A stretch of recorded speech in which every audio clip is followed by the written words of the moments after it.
এই ছোট্ট একটা টুল, এটাও কিন্তু আমাদের পাশের রুমে যারা থাকতো চাইনিজ মানুষরা, ওদের রুম থেকে আমরা নিয়ে এসেছি। ওরা যখন রুম ছেড়ে চলে গেল তখন ওদের অনেক জিনিসপত্র আসবাবপত্র সেগুলো সব রেখে দিয়ে চলে গেছিলো, যেগুলো আমাদেরকে যাওয়ার আগে সব দিয়ে গেছে। তো আমাদের বলেছিল যে তোমরা যেটা যেটা নিতে পছন্দ করবে সেটা নিয়ে নাও। আমরা যেটা ভালো লেগেছে সেটাই নিয়ে এসেছি। তো এই টুলটা আমাদের খুব পছন্দ হয়েছে, তাই এটা নিয়ে এসেছি। এর মধ্যে বেশ ছোট বক্সের মতো রয়েছে, এর মধ্যে মাম্মার অনেক খেলনাপাতি রয়েছে। এটা ছাদে রেখে দিয়েছি, ওই মাম্মা যখন আসে ওখান থেকে সব খেলনাগুলো বের করে, ও খেলায়। আর তার সাথে এই গাছটা রেখে দিয়েছি এই টুলটার ওপরে। এটা বেশ দেখতেও খুব সুন্দর লাগছে। এই যে মাম্মার খেলনাগুলো সব গড়াগড়ি যাচ্ছে, আসে খেলায়, রেখে দিয়ে চলে যায়। আমি যখন ছাদে আসি আবার একবার সব গুছিয়ে রাখি। আজকে ছাদে আসা হয়নি তাই গুছানোও হয়নি। আর সাথে ওদের দুটো টুইন বেবি ছিল, তো তাদেরই একটা এই ছোট্ট স্ট্রলার যেটা আমাদের দিয়ে গেছে। এটা হচ্ছে আবার ড্যান্সিং স্ট্রলার, মানে নাচ, খুব সুন্দর দুলবে বেশ। তো এটার ইলেকট্রিক কানেকশান রয়েছে, ইলেকট্রিক কানেকশান দিলে এটা বেশ সুন্দর দুলবে। আর বাচ্চারা বেশ মানে দোলনার মতো বেশ দুলতে পারবে, ঘুমোতে পারবে, বেশ আরাম লাগবে বাচ্চাদের। এটার মধ্যে বসিয়ে দিলে ওরা বেশ খুব সুন্দর দোল খাবে। আর আছে সামনের দিকটা, এটা খাওয়ার জন্য, বাচ্চারা সিটে বসে এখানটা খেতে পারবে খাবার দাবার রেখে। তো ওটা দিয়েছিল আমাদের মাম্মা এক দুদিন, কোনো রকমে 5 মিনিট একটু বসেছিল, ব্যাস, তারপরে আর বসেনি। তাই বাধ্যগত ছাদে বের করে দিয়েছি। ওটাও ওদের রুমে ছিল টুইন বেবির। তো ওরা চলে যাওয়ার সময় ওদের দুটো ছিল, একটা নিয়ে গেছে আর একটা বলছে আমরা আর নিয়ে যাব না, তোমাদের যদি লাগে নিয়ে যাও।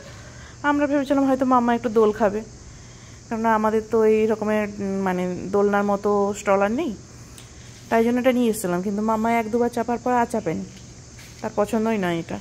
তাই এই ছাদেই রেখে দিয়েছি। মাম্মাকে যখন ছাদে নিয়ে আসি তখন এটা একটু সময় বসাই, আর বসালেই মানে 5 মিনিট যায় না, নামা নামা নামা বলে চিৎকার করে। ওই ছাদেই পড়ে আছে। এই যে মাম্মার গাড়িটাও ছাদে আছে, এখানে বসার চেয়ারও আছে। এই ছোট্ট টুলটা আছে, আমরা যখন আসি ছাদে চাটা খাই, মাম্মা খেলা করে। ও মধু আজকে আর একটা পাখা কিনে নিয়ে এসছে, এই যে এই পাখাটা, আজকে নতুন এই পাখাটা কিনে নিয়ে এসছে। ওকে বলেছি তুমি একটা পাখা কিনে নিয়ে আসবে, তাহলে আমি ছাদে বসে একটু হাওয়া খেতে পারবো। ছাদে মাঝে মধ্যে ঘুরতে আসি, বিকেলবেলাটা সকালবেলাটা খুব গরম, বসা যায় না। তো মাম্মাকে ওর এই স্ট্রলারটায় বসিয়ে দিলে আর পাখাটা চালিয়ে দিলে বেশ ওর আরাম লাগবে। আর আমি তখন বসে বসে একটু এক্সারসাইজ করতে পারলাম, গাছগুলো একটু জল দিতে পারলাম। ছাদে গাছগুলো বেশ খুব সুন্দর মাচা বানিয়ে দিয়েছে মধু। কালকে দড়ি দিয়ে বেঁধে, দুটো বাঁশ ছিল জামা কাপড় টাঙানোর জন্য, তো সেই দুটো বাঁশ দিয়ে খুব সুন্দর মাচা বানিয়ে দিয়েছে। গাছে অনেক উচ্ছে হয়েছে, ফুল তো ভর্তি হয়েছিল, এখন তো বিকেল হয়ে গেছে, ফুলগুলো সব শুকিয়ে ঝরে গেছে। সকালবেলা ফুলগুলো খুব সুন্দর ফোটে, প্রচুর কুঁড়ি ভর্তি। আর কতগুলো উচ্ছেও ধরেছে, উচ্ছেগুলো মধু কালকে সব দড়ি দিয়ে দিয়ে বেঁধেছে। তো এই যে একটা উচ্ছা ধরেছে, আছে এইদিকেও আছে অনেকগুলো, সব সুন্দর করে মধু দড়ি দিয়ে দিয়ে মাচা বানিয়ে দিয়েছে একদম। গাছগুলো অনেক বড় হয়েছে, তো 6টা 7টা 8টা গাছ আছে এখানে, উচ্ছে গাছ। তো এতগুলো উচ্ছে গাছ বেয়ে বেয়ে ওঠার জন্য তো একটু মাচা না হলে তো হয় না। গাছগুলো বেয়ে বেয়ে উঠছিল, মাত্র 2টো রড ছিল, সেই রডের উপরেই ছিল। তো ওকে ওই বাঁশ দিয়ে সুন্দর মাচা বানিয়ে দিয়ে দিতে বলেছি, ও খুব সুন্দর মাচা বানিয়ে দিয়েছে। বেশ সারাদিন দুপুরবেলা বৃষ্টি হয়েছে, এখন এই বিকেলবেলা একটু ছাদে এসছি। বিকেল ঠিক না, সন্ধে হয়ে এসছে। গলাটা আমার পুরো বসে বসে গেছে, কদিন আইসক্রিম খাচ্ছে তো আইসক্রিম খেয়ে খেয়ে গলাটা পুরো বসা। তারপরে এই যে কুমড়ো গাছটা দেখুন কত বড় হয়েছে, একটু বড় হলেই তো পোকা এসে একদম ভর্তি হয়ে যায়। পোকায় সব গাছের গোড়াগুলো কেটে দেয়। কতগুলো উচ্ছে গাছ উঠেছে, কি সুন্দর দেখুন উচ্ছে গাছটা কি সুন্দর উঠেছে, কত ফ্যাঁক ভর্তি, একদম ছোট ছোট ছোট ছোট ছোট ছোট ফ্যাঁক বেরিয়েছে, কিন্তু এত পোকা আসে। এটাও বোধহয় আর একটা উচ্ছে গাছ বা ঝিঙ্গে গাছটা কিছু একটা হবে।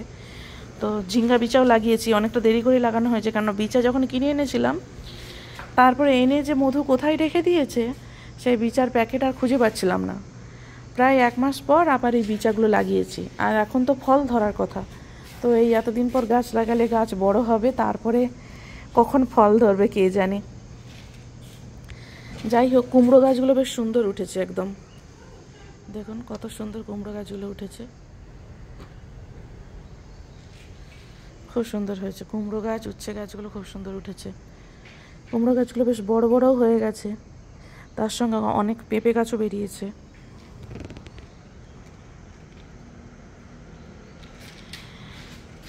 এতগুলো কুমড়ো গাছ বেরিয়েছে, কটা যে বাঁচবে আর কটা যে থাকবে কে জানে। ঝিঙ্গা গাছও কয়েকটা বেরিয়েছে। এই কুমড়ো গাছ, ঝিঙ্গে গাছ এগুলো মোটামুটি সব আছে, বড় হচ্ছে একটু একটু করে। আর এখানে মধু কত সুন্দর এই মাছটা বানিয়ে দিয়েছে, দেখুন কি সুন্দর, একদম দড়ি দিয়ে বাঁশ দিয়ে, দুদিকে দুটো দুটো বাঁশ ছিল জামা কাপড় টাঙানোর জন্য, তো দুটো বাঁশ দিয়েই একদম সুন্দর মাচা বানিয়ে দিয়েছে, খুব সুন্দর বানিয়েছে একদম। খুব পছন্দ হয়েছে মাচাটা আমার। 3টে উচ্ছে হয়েছে, উচ্ছেগুলো বড় হলে আপনাদেরকে আবার দেখাবো। এতগুলো সংখ্যক এখানে উচ্ছে গাছ জোড়াজোড়ি হয়ে আছে, কোনটা যে কোন গাছের সেটাই খুঁজে পাওয়া মুশকিল। বৃষ্টিটা থেমে যাওয়ার পর আকাশটা পরিষ্কার হয়েছে। আজকে ভেবেছিলাম উফেনপুর যাবো, মানে এখানকার সব থেকে চিপেস্ট একটা কি বলে জামা কাপড় হোলসেল মার্কেট, যেমন আমাদের কি বলে ওই ধর্মতলা নিউ মার্কেট বা শ্যামবাজার, হাতিবাগান এগুলোর মতোই, সব থেকে বড় হলো নিউ মার্কেটটা। তো সেই রকমই এখানে উফেনপুর, তো ওখানে আর যাব বলে আর যাওয়াই হলো না। আবার দেখলাম এমন মেঘ উঠেছে, সেই মেঘ দেখে আর বেরোলাম না।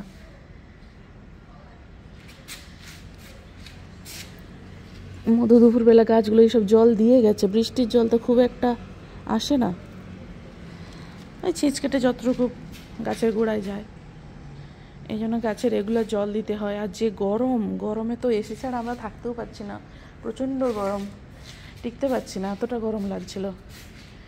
সারাদিন পরে এই বিকেলবেলা গেলাম, এইখানে গাছগুলোর কী অবস্থা কে জানে।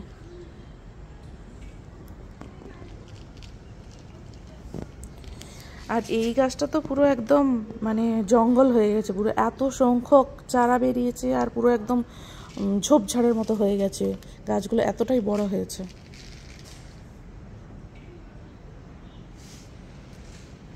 এখানে লঙ্কা গাছগুলো খুব সুন্দর বড় বড় হয়েছে। এই যে অ্যালোভেরা গাছ, এটা গন্ধরাজ ফুলের গাছ, আর এটা লঙ্কা গাছ। লঙ্কা গাছগুলো বেশ বড় বড় হয়েছে, অনেক বড় বড় লঙ্কা গাছ হয়েছে, তবে পোকাও ভর্তি হয়ে গেছে, প্রচুর পোকা ডিম পেড়েছে, প্রচুর পোকায় ডিম পেড়েছে, পিঁপড়া পোকা, ঔষধ দিতে হবে। বাবারে বাবা কি মশা, এই বিকেল হলে মানে সন্ধ্যের দিক করে প্রচুর মশা। মাম্মা ওর বাবা ঘুমোচ্ছে এখনো, মাম্মাকে এই সন্ধ্যেবেলা নিয়ে আসি না, ওকে সকালবেলাটাই নিয়ে আসি। এই সন্ধ্যেবেলা প্রচণ্ড মশা, ঘরের দরজা লাগিয়ে দিয়ে আসতে হয়, না হলে মশায় টিকতে পারা যায় না। গাছগুলো বেশ সুন্দর বড় বড় হয়েছে, এই গাছটাও খুব সুন্দর বেড়েছে। তা আজকের মতো টাটা। কুমড়ো গাছগুলো কি সুন্দর বড় বড় হয়েছে, কত বড় বড় পাতা হয়েছে, জানি না কতদিন থাকবে, পোকায় সব গাছ খেয়ে ফাঁকা করে দিচ্ছে।